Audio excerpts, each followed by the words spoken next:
Hello friends, welcome to savage point. நான் உங்கள் ஏஸ்க அஃபிஷியலாகவே வந்து பார்த்தீங்கன்னா கேவிஎன் ப்ரொடக்ஷன் சைட்லேருந்து ஒரு நோட்டீஸ் விட்டுட்டாங்க. ஆல்ரெடி கோர்ட்டு கேஸு சென்சார் போர்ட்லேருந்து சர்டிஃபிகேட் கொடுக்கல, இது மாதிரியான ப்ராப்ளம்ஸ் இதெல்லாம் போய்கிட்டு இருந்ததில் அதன் தொடர்ச்சியாக வந்து பார்த்தீங்கன்னா இன்னைக்கு நடந்த கோர்ட் ஹியரிங்கில் வந்து கேஸ் வந்து சாதாரணமாக போல் அதெல்லாம் என்ன நடந்திருக்கு அப்படின்றத வீடியோக்குள்ளே நான் ஃபுல் ஃப்ளெஜாக எக்ஸ்பிளைன் பண்ணுறேன். சாதாரணமாக போல் போஸ்ட்போன் தான் அப்படின்ற ஒரு முடிவு ஆயிடுச்சு. அதனால் இதன் மூலமாக நம்மளும் பெரிய அளவில் பாதிக்கப்பட்டிருக்கோம். அதெல்லாம் வீடியோக்குள்ளே கிளியராக பார்க்கலாம். அதனால் இந்த வீடியோவை ஸ்கிப் பண்ணாமல் ஃபுல்லாக பாருங்கள். வாங்க நம்ம வீடியோக்குள்ளே போகலாம்.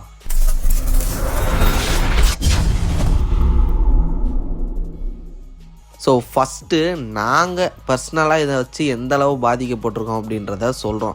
ஏன்னா ஆஸ் அ யூடியூப் சேனலாக வந்து பார்த்தீங்கன்னா நீங்கள் வந்து என்ன தான் ரசிகர்கள், ஆடியன்ஸு, ஜென்ரல் ஆடியன்ஸ் இதெல்லாம் நீங்கள் என்ன வேணால் எடுத்து பார்த்துங்க. பட் ஒரு யூடியூபராக எங்கிட்ட வந்துட்டிங்கன்னா இது வந்து ஒரு கண்டென்ட். இந்த ஒரு கண்டென்ட் வச்சு தான் எங்களுக்கு வியூஸு, அது மூலமாக தான் எங்களுக்கு காசு. அப்படி தான் நாங்கள் வந்து இப்போ சர்வைவ் ஆகிட்ருக்கோம். அப்படி பார்க்கும்போது இது எங்களுக்கு ரொம்ப ரொம்ப முக்கியமான ஒரு கண்டென்ட். நாங்கள் ஃபஸ்ட்டு வந்து பார்த்தீங்கன்னா ப்ரெசென்ட் பண்ணக்கூடிய ஒரு கண்டென்ட்டாக இதுக்கு நாங்கள் ப்ரிஃபரன்ஸ் அதிகமாக கொடுப்போம். ஸோ இதன் காரணமாக இயர்லி ஷோ புக் பண்ணோம். இருக்கிறதுலே எங்கே இயர்லி ஷோ நடக்குது பெங்களூர்ல தான், அங்கே இதை புக் பண்ண அப்படின்னு சொல்லிட்டு அங்கே புக்கு. இங்கேருந்து நான் வந்து தமிழ்நாட்டிலேருந்து பெங்களூர் போகணுன்னா அதுக்கான டிராவல் அலோன்ஸ் யோசிச்சு பாருங்க. அங்கேருந்து பஸ் காசு, அங்கே போகிற காசு, அங்கே டிக்கெட் போட்டாச்சு, அங்கேருந்து படம் பார்த்து முடிச்சுட்டு மறுபடியும் வர காசு, அங்கே அந்த டிராவலு, ஃபுட்டு அதெல்லாம் யோசிச்சு பாருங்க. அப்படி இப்படின்னு பார்த்து கிட்டத்தட்ட 4,000 to 5,000 வந்து பார்த்தீங்கன்னா எனக்கு செலவாயிருக்கு ஜனநாயகன் படத்துக்கு போகிறதுக்கு. அது டிக்கெட் ஆல்ரெடி போட்டு வேற வச்சுட்டேன். அது ஒரு 1,800. இப்போ அது எப்படி ரீஃபண்ட் பண்ணி எப்படி வாங்க போகிறேன்னு தெரில. அங்கே ஸ்டக் ஆயிடுச்சு. 1,800 rupees வந்து பார்த்தீங்கன்னா ஸ்டக் ஆயிடுச்சு. இல்லை போகிறதுக்கு வேற பஸ் டிக்கெட் போட்டுட்டேன் பெங்களூருக்கு, வரதுக்கு நல்ல வேலை போடல. இப்போ அதை எப்படி ரீஃபண்ட் ஆக போகிறேன்னு தெரில. ஏன்னா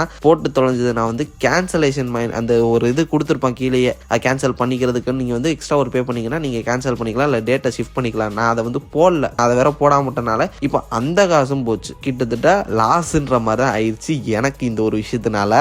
இவ்வளோ செலவு பண்ணுறே ப்ரோ, அப்போ அந்த ஒரு வீடியோனால உனக்கு அவ்வளோ வருமானு கேட்டிங்கன்னா அதுதான் கிடையாது. மிஞ்சி மிஞ்சி போனால் 500 மேபி 500 rupees வரும். ஆனால் நான் வந்து 1,000 2,000 rupeesக்கு மேலே செலவு பண்ணிட்டேன். இப்போவே போயிடுச்சு. அது எப்படி எடுக்க போகிறேன்னு தெரியல. ரீசன் என்னன்னா நம்மளோட சப்ஸ்கிரைபர்ஸ், நம்மளோட ஆடியன்ஸ் கண்டினியூஸாக நம்மளோட சேனல் வந்து பார்த்துட்டு இருக்கீங்க. உங்களுக்கு வந்து அந்த ஒரு விஷயத்த ப்ராப்பராக சீக்கிரமாக கொடுக்கணும் அப்படின்ற ஒரு விஷயம் தான். தென் இது மட்டும் இல்லாமல் பிஹேவ் மூட்ஸ் இது மாதிரியான பெரிய பெரிய சேனல்லாம் இருக்குது. அவங்களுக்குன்னு பெரிய டீம் இருக்குது. டக்குன்னு இறங்கி போய் ஃபர்ஸ்ட் ஹாஃப் செகண்ட் ஹாஃப் ரிவ்யூலாம் அவங்க கொடுப்பாங்க. அவங்களுக்குன்ற ஒரு பெரிய நெட்வொர்க்கே இருக்குது. பட் எங்களை மாதிரி எமர்ஜிங் சேனலுக்கு வந்து பார்த்தீங்கன்னா அந்த மாதிரி கிடையாது. அப்படி பார்க்கும்போது நாங்கள் தான் இந்த மாதிரி கொஞ்சம் எஃபர்ட்ஸ் போட்டு போய் ஆகணும். இதனால் வந்து பார்த்தீங்கன்னா அப்படிலாம் பண்ணோம். பட் கம்ப்ளீட்டாக வந்து பார்த்தீங்கன்னா ஒரு டிசாஸ்டர் ஆயிடுச்சு. இப்போ இந்த ஒரு பெரிய மொமெண்ட்னால கோர்ட்டில் வந்து பார்த்தீங்கன்னா ஹியரிங் போயிருக்கு. லைக் நீங்கள் ஏன் வந்து 9ஆம் தேதி வரீங்க, 10ஆம் தேதி வரக்கூடாது, ஏன் தள்ளி போகக்கூடாது அப்படின்ற மாதிரி வந்து பார்த்தீங்கன்னா கோர்ட்டில் வச்சு நக்கலாக பேசியிருக்காங்க.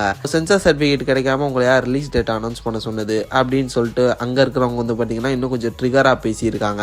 யூஸ்வலாக எல்லா மூவி ப்ரொடக்ஷன்ஸுமே இது பண்ணுறது தான். சென்சார் சர்டிஃபிகேட் வாங்கிட்டு அவங்க ரிலீஸ் டேட் போடுறதில்ல. படம் ஷூட்டிங் போகிறதுக்கு முன்னாடியே சிலர்லாம் ரிலீஸ் டேட் அனௌன்ஸ் பண்ணிடுவாங்க. அப்படி இருக்கும்போது இவங்க ப்ராப்பராக ஒரு 20 to 30 daysக்கு முன்னாடி தான் வந்து பார்த்தீங்கன்னா சென்சாருக்கு அமைச்சிருக்காங்க. ஸோ அங்கே அவங்க பார்த்துட்டு ப்ராப்பர் ரெஸ்பான்ஸ் பண்ணலை. இது வேணுமா அது வேணுமா கட் பண்ண சொல்லியிருக்காங்க. அதெல்லாம் கட் பண்ணிட்டு மறுபடியும் ரிவர்ஸ் கமிட்டி போயிருக்காங்க. அதுக்கப்புறம் அவங்க கம்ப்ளீட்டாக ஒரு பெரிய சைலண்ட்டை எடுத்துக்கிட்டு திடீர்னு படத்தோட ரிலீஸ் டேட் கிட்ட நெருங்கும் போது இப்போ பண்ண முடியாது, மறுபடியும் இன்னொரு ஒரு ரிவர்ஸ் கமிட்டியை வந்து நீங்கள் போய் மீட் பண்ணணும், இது மாதிரி வந்து பார்த்தீங்கன்னா சொல்லியிருக்காங்க. 2-3 நாளில் ரிலீஸ் வச்சுக்கிட்டு இப்போ சொல்கிறீங்க அப்படின்னு சொல்லிட்டு வந்து பார்த்தீங்கன்னா ப்ரொடக்ஷன் ஹவுஸ் கோர்ட்டுக்கு போயிருக்காங்க. அங்கே எல்லாமே அவங்களுக்கு ஃபேவராக தான் போயிட்டு இருக்கு. சீக்கிரம் கொடுக்கணும்னு அவசியம் இல்லை, நாங்கள் பொறுமையாக பார்த்து எங்களுக்கு தோதுவாக இருக்கும்போது தான் கொடுப்போன்ற மாதிரியான ஒரு டோனில், அந்த மாதிரியான ஒரு டைப் ஆஃப் லாங்குவேஜில் அவங்க வந்து அவங்க ப்ரொசீட் பண்ணியிருக்காங்க கோர்ட்டை அப்படின்ற மாதிரி சொல்கிறாங்க. ஆக்சுவலாக ரூல்ஸ் வைஸ் அவங்க சொல்கிறது தான் கரெக்ட். சச்சா சர்டிஃபிகேட் வந்ததுக்கு அப்புறம் தான் வந்து பார்த்தீங்கன்னா ரிலீஸ் டேட் அனௌன்ஸ் பண்ணோம். அது வந்து ஒரு எத்திக்கலே அதான் கரெக்ட்.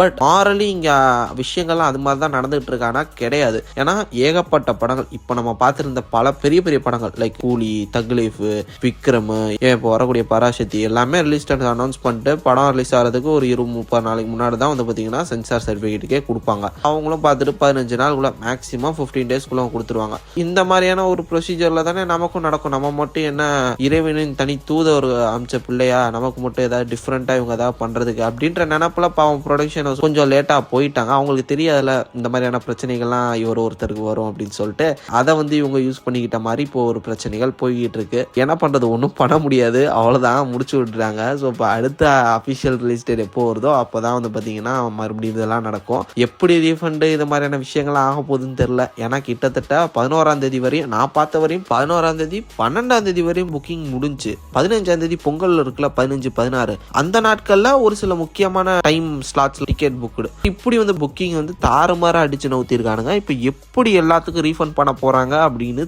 தெரியல. எப்படி காசு வர போகுதுன்னு புரியல. பக்குன்னு இருக்குது.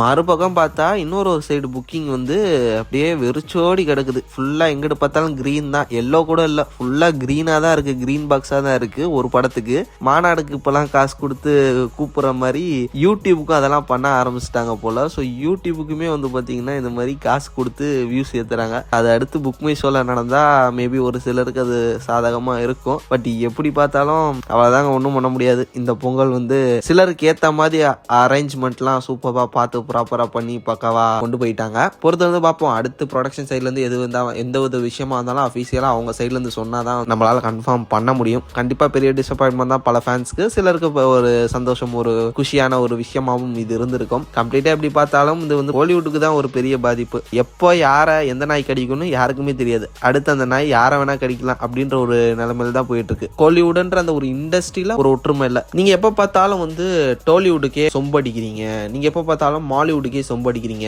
நீங்க வந்து யூடியூப் சேனல் வந்து பார்த்தீங்கன்னா தெலுங்கு சினிமாவையும் மலையாள சினிமாவும் தானே தூக்கி பிடிக்கிறீங்க அப்படின்னு சொல்லிட்டு கேட்குறீங்க. அட்லீஸ்ட் அங்கே வந்து ஒரு யூனிட்டியாவது இருக்குல்ல. ஒரு சீனியர் ஆக்டருக்கு ஏதாவது ஆயிடுச்சுன்னா அங்கே இருக்கக்கூடிய எல்லாருமே குரல் கொடுக்குறாங்களே, அந்த யூனிட்டி இருந்தால் தானே ஒரு இண்டஸ்ட்ரி என்றைக்குமே வந்து ஹெல்த்தியாக மூவ் ஆகுதுன்னு அர்த்தம். அதெல்லாம் இங்கே எதுவுமே கிடையாது. அப்படி பார்க்கும்போது தானே இங்கே வந்து பிரச்சனையே. அப்போ இங்கே படம், ஆக்டர்ஸு, கம்யூனிட்டி எதுக்குமே எந்த விதமான ஒரு ஹெல்ப் அண்ட் சப்போர்ட்டிவாக இல்லாத காரணத்தினால தான் இந்த ஒரு இண்டஸ்ட்ரி எப்படி இயங்குதுன்னே தெரியாமல் இயங்கிட்டு இருக்கு. அந்த மாதிரியான ப்ராப்ளம்ஸை வந்து ஃபேஸ் பண்ணிட்டு இருக்கு. இதன் காரணமாக தான் கம்ப்ளீட்டாக கோலிவுட் இண்டஸ்ட்ரியே லாஸ்ட் ஃபியூ இயர்ஸாக வந்து பார்த்தீங்கன்னா ஒரு பெரிய டவுன்ஃபாலில் இருக்கு. பொறுத்திருந்து பார்ப்போம் என்னதான் நடக்க போகுது அப்படின்றத. இதெல்லாம் வந்து பார்த்தீங்கன்னா என்னோட personal thoughts and views and opinion. So ஏன்னா நான் காசை போட்டிருக்கேன், எனக்கு வைத்தறிச்சல், அதனால பேசிட்டு இருக்கேன். நீங்கள் யாரெல்லாம் காசை போட்டு இப்போ அடுத்து ரீஃபண்டுக்காக வந்து காத்துக்கிட்டு இருக்கீங்க, மறக்காம கீழே கமெண்ட் செக்ஷனில் மென்ஷன் பண்ணுங்க, நான் பார்த்து தெரிஞ்சுக்கிறேன்.